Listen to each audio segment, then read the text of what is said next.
도의 및 통계적 심각성 여름에 열기가 가시고 가을로 접어드는 환절기, 우리가 각별히 주의해야 할 질환이 있습니다.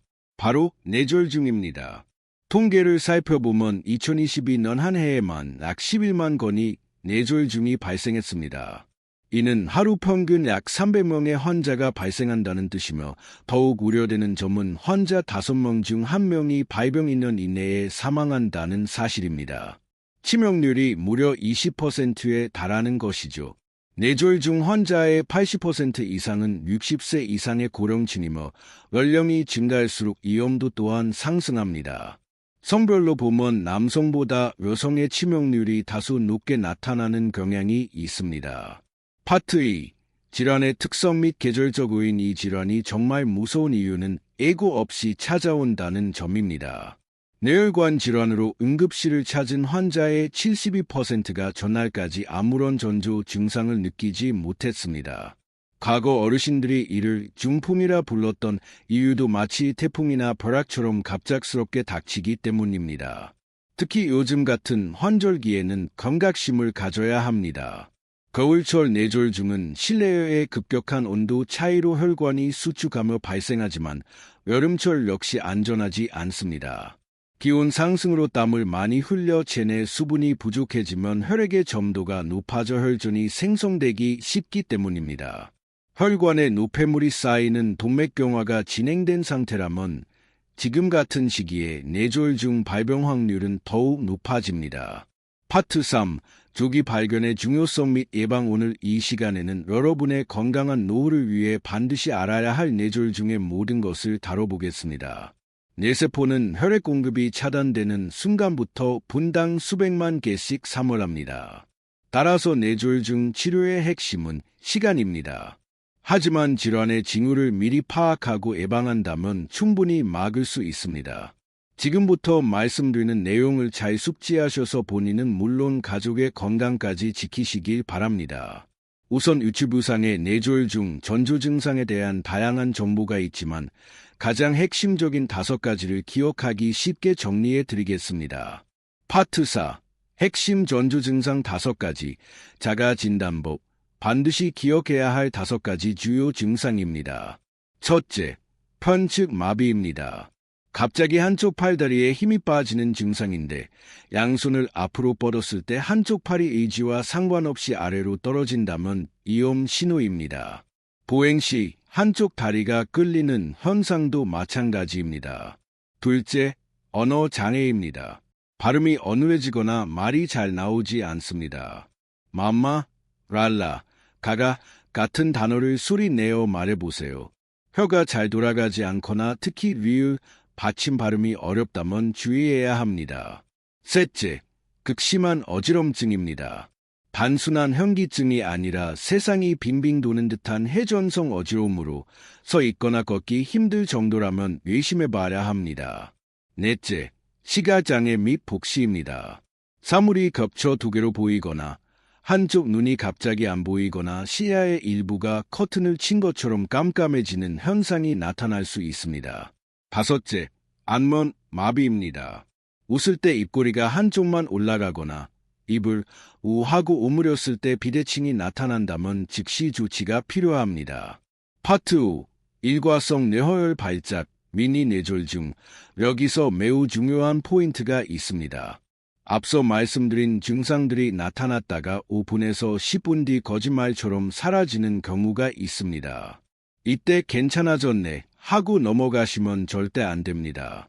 이것은 막혔던 혈관이 일시적으로 뚫리며 증상이 호전된 것으로 의학적으로는 일과성 뇌허혈 발작이라 부릅니다. 이는 곧 강력한 뇌졸중이 닥칠 것이라는 몸의 마지막 경고입니다.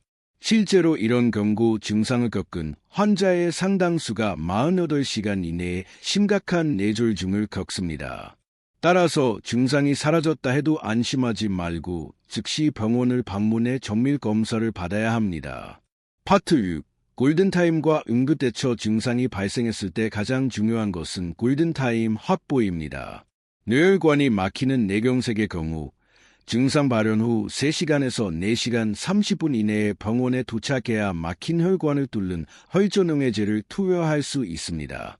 늦어도 6시간 이내에는 도착해야 시술이 가능합니다. 뇌출혈 역시 신속하게 혈압을 조절하고 지혈해야 뇌 손상을 최소화할 수 있습니다. 뇌졸중이 의심되면 지체 없이 119에 신고하십시오. 본인은 증상을 자각하기 어려울 수 있으므로 가족분들의 관찰도 중요합니다. 잠시 지켜보자 라는 생각은 금물입니다. 오늘 영상 끝부분에는 뇌졸중 예방에 도움이 되는 과일과 정부의 의료비 지원 제도까지 소개할 예정이니 끝까지 시청해 주십시오. 파트 7. 뇌졸중의 정의와 뇌경색의 원인. 그럼 뇌졸중의 원인을 파악해 예방책을 세워보겠습니다. 흔히 뇌졸중, 뇌경색, 뇌출혈을 혼동하시는데 뇌졸중은 뇌혈관 질환 전체를 아우르는 상위 개념입니다. 뇌가 갑작스러운 타격을 입었다는 뜻이죠. 크게 혈관이 막히는 뇌경색과 터지는 뇌출혈로 나뉩니다. 먼저 뇌경색의 가장 큰 원인은 동맥경화입니다. 고혈압, 당뇨, 고지혈증으로 인해 혈관 내벽에 쌓인 찌꺼기, 혈전가 혈관을 막는 것입니다. 수도관에 녹이 쓰는 것과 같은 이치입니다. 두 번째는 미세혈관이 막히는 수혈관 질환으로 흡연자에게 흔히 발생합니다. 세 번째는 심장질환, 특히 부정맥으로 인해 심장에서 생성된 혈전이 뇌혈관으로 이동해 막히는 경우입니다. 이 경우 예후가 좋지 않을 수 있습니다. 파트 8.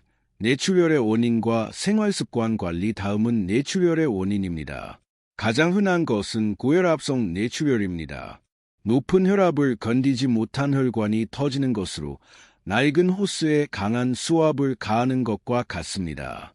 노화로 인해 혈관벽에 아밀로이드 단백질이 쌓여 약해지거나 뇌동맥류, 혈관꽈리가 터져 발생하는 지주막과 출혈도 매우 치명적입니다. 뇌졸중은 생활습관과 밀접한 관련이 있습니다. 흡연은 혈관을 직접 손상시키고 과음은 혈압 상승과 부정맥을 유발합니다.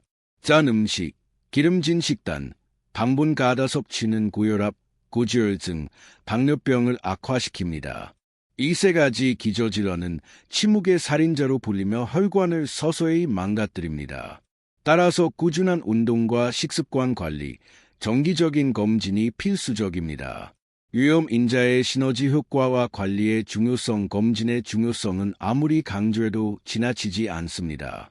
마지막으로 담보드리고 싶은 핵심은 위험 요인들이 중첩될 때 그 위험도가 단순히 더해지는 것이 아니라 곱하기, 즉 기하급수적으로 증가한다는 사실입니다. 예를 들어 고혈압 환자가 당뇨병까지 앓게 되면 그 위험성은 상상을 초월하게 됩니다. 따라서 위험 인자를 개별적으로 관리하는 것이 아니라 통합적으로 관리해야 합니다. 이제 뇌졸중을 조기에 발견하고 예방하는 구체적인 검사 방법에 대해 말씀드리겠습니다. 뇌졸중은 예고 없이 찾아오는 질환이지만 체계적인 검사를 통해 우리 몸이 보내는 위험 신호를 사전에 포착할 수 있습니다. 필수 검사 1. 기본 건강검진 및 심장검사. 뇌졸중 예방을 위한 검사는 크게 5가지 영역으로 나뉩니다. 첫 번째는 가장 기초적이면서도 중요한 기본 건강검진입니다. 뇌졸중의 3대 위험 인자인 고혈압, 당뇨병, 고지혈증을 주기적으로 체크해야 하는 것입니다. 혈압은 하루 중에도 수시로 변동하므로 병원 측정뿐만 아니라 가정용 혈압계를 구비하여 평소 수치를 관리하는 것이 좋습니다. 혈당 관리 역시 공복 혈당은 물론 지난 2~3개월간의 평균 혈당 상태를 보여주는 당혈색소 수치를 반드시 확인해야 합니다. 콜레스테롤 또한 총 콜레스테롤과 함께 혈관을 막는 주범인 LDL 콜레스테롤 수치를 집중적으로 관리해야 합니다. 두 번째는 심방세동 검사입니다. 심장이 불규칙하게 뛰는 부정맥의 일종인 심방세동은 심장 내혈전 생성을 유발하여 뇌졸중의 직접적인 원인이 됩니다. 증상이 없는 경우가 많으므로 정기적인 심전도 검사나 필요시 24시간 홀터 검사를 통해 확인해야 합니다. 파트 3. 필수 검사 2. 혈관 및 수면 정밀 검사. 세 번째는 경동맥 초음파입니다. 경동맥은 심장에서 뇌로 혈액을 보내는 목 부위의 중요한 혈관입니다. 초음파를 통해 이 혈관이 좁아져 있는지, 혈관 벽 두께가 두꺼워져 동맥경화가 진행되었는지 정밀하게 파악할 수 있습니다. 네 번째는 뇌 MRI와 MIA 검사입니다. MRI는 뇌 조직의 손상 유무와 과거에 자신도 모르게 지나갔던 미세한 뇌경색 흔적을 찾아냅니다. 반면 MRA는 뇌혈관 자체를 촬영하여 혈관의 협착이나 꽈리처럼 부풀어 오른 뇌동맥류를 진단합니다. 자기장을 이용함으로 방사선 피폭 걱정 없이 안전하게 검사할 수 있습니다. 다섯 번째는 수면 다원 검사입니다. 심한 코골이나 수면 무호흡증은 수면 중 체내 산소 포화도를 떨어뜨려 뇌졸중 위험을 높입니다. 자다가 숨이 멈추는 증상이 있다면 반드시 이 검사를 통해 수면의 질을 점검해야 합니다. 파트 4. 검진 주기 및 혈관 건강 과일, 블루베리, 사과. 그렇다면 검사는 언제, 얼마나 자주 받아야 할까요? 60세 이상이라면 최소한 1회 기본 건강 검진을 권장합니다. 기저질환이 있는 경우 혈압, 혈당, 콜레스테롤은 세계에서 6개월 단위로 추적 관찰해야 하며 경동맥 초음파나 MRI 같은 정밀 검사는 2에서 3년 주기로 시행하는 것이 효율적입니다. 이제 식단 관리로 넘어가 보겠습니다. 지금 같은 환절기에 섭취하면 뇌혈관 건강에 탁월한 과일들을 소개합니다. 첫 번째는 블루베리입니다. 강력한 항산화와 성분인 안토시아닌이 풍부하여 뇌혈관의 염증을 억제하고 산화 스트레스를 줄여줍니다. 혈압 안정과 인지 기능 유지에도 효과적이며 냉동 상태로 섭취해도 영양 손실이 거의 없습니다. 두 번째는 사과입니다. 수용성 식이섬유인 펙틴이 콜레스테롤 흡수를 막고 케르세틴 성분이 혈전 생성을 억제합니다. 깨끗이 세척하여 껍질째 드시는 것을 추천합니다.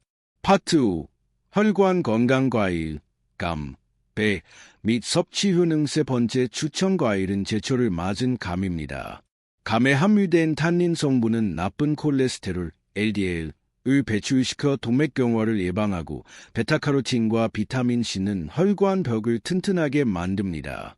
다만 떫은 감을 과다 섭취할 경우 변비를 유발할 수 있으므로 하루 한두 개 정도의 단감이나 홍시로 드시는 것이 좋습니다. 네 번째는 배입니다. 수분 함량이 85% 이상인 배는 혈액의 점도를 낮추어 혈류 흐름을 개선하는 데 도움을 줍니다. 또한 루테올린 성분이 뇌혈관 염증을 완화하고 풍부한 칼륨이 나트륨 배출을 도와 혈압을 조절합니다.